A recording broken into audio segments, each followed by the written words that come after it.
I'm John Leno here, and we're at Kirkwood Mall today trying to figure out how much people really know about neurology. What is an upper motor neuron? That's a good question. I'm sure you can answer. I got these note cards, but this is my show, and I just want to see, how many other people know about upper motor neurons and neurology. Sounds like it would take part in the head. Yes, it would. Okay. Can you tell me about a function of an upper motor neuron? What would it do in the body? It would tell your body to move. Okay. What are the main functions of upper motor neurons? Provides signals from the brain to the spinal cord. Pretty sure every OT would know that. Sir, what can you tell me about upper motor neurons?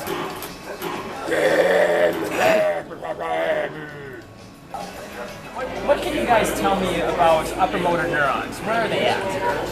They've got to be in the brain. The brain? Okay. Neurons, nerves. Yeah, that's perfect. You guys are drinking coffee. Why are you drinking coffee? Coffee has caffeine, and sometimes in the morning you need caffeine to get those neurons turned around in the brain. I'll support that. I wish I had some coffee too. How many tracks are in the upper motor neurons? How many different tracks are there? 12. 12? All right, it's pretty close. There's actually 5, but 5? All right. yeah, we'll round up to 12. Okay. Thank you very much. What are upper motor neurons? Thank you. Just take it. Upper motor neurons carry motor messages from the primary motor cortex to the central nervous system nuclei in the brainstem or interneurons in the ventral horn. An upper motor neuron travels up to but does not actually enter the ventral horn. An upper motor neuron is considered to be part of the central nervous system. Upper motor neurons projecting to the spinal cord are classified according to whether they synapse medially, laterally, or throughout the ventral horn. Medial upper motor neurons signal lower motor neurons that innervate postural and girdle muscles. Lateral upper motor neurons signal lower motor neurons that innervate muscles used for fractionated movement and muscles in the face and neck. Very good, very good. What are the functions of upper motor neurons? Okay, you take that one. Well, upper motor neurons provide all of the motor signals from the brain to the spinal cord and from the cerebrum to the cranial nerve, lower motor neurons in the brainstem. They project from the cortical and brainstem centers to lower motor neurons and to interneurons in the brainstem and the spinal cord. Their activity includes controlling posture and gross movements, fractionated movements, and distal limb movements. Perfect, thank you. And for the next question, what are the main tracks and the origins of upper motor neurons? Okay, the 5 medial upper motor neuron tracts are involved in postural and gross movements. The tracts include reticulospinal, medial and lateral vestibulospinal, and medial corticospinal and tectospinal tract. The reticulospinal tract originates in the reticular formation. The medial vestibulospinal tract originates in the medial vestibular nuclei. The lateral vestibulospinal tract I'm going to say that again. The lateral vestibulospinal tract originates in the lateral vestibulospinal nuclei.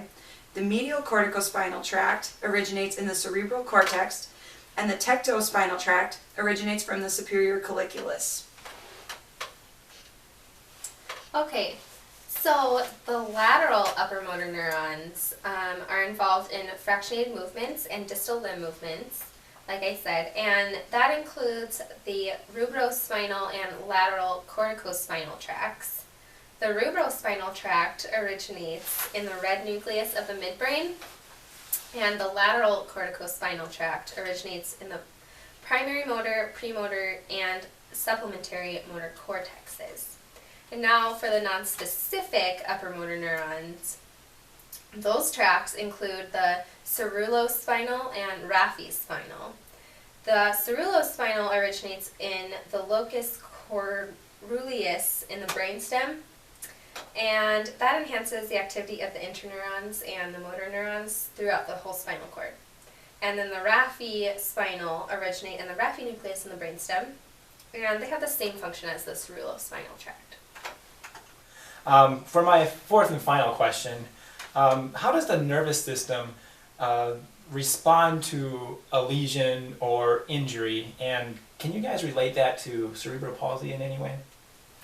Sure can.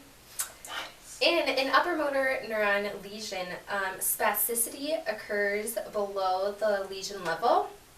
And it occurs because the spinal reflex arcs below the lesion level remain intact. The spinal reflex arcs operate without cortical modification, so it increases the muscle tone. And then flaccidity occurs at the lesion level. And that occurs because the spinal reflex arc at the lesion level is lost, which results in nothing innervating the muscles. So the muscles at the lesion level then lose all their tone and become flaccid. And then signs and symptoms of motor lesion can include paresis and paralysis, muscle atrophy, involuntary muscle contractions, abnormal muscle tone, abnormal reflexes, disturbances of movement, efficiency and speed, and impaired postural control. And then to kind of tie in the CP, CP is the most common cause in kids with upper motor neuron syndromes, and those features include the spastic hypertonia, the co-contractions, the weakness of the muscles, and deficient motor controls. So it ties it all in together. Thank you very much. Well, that was a great interview. Thanks for stopping by and talking with me a little bit. Sorry, I can't stop. We can cut this one out.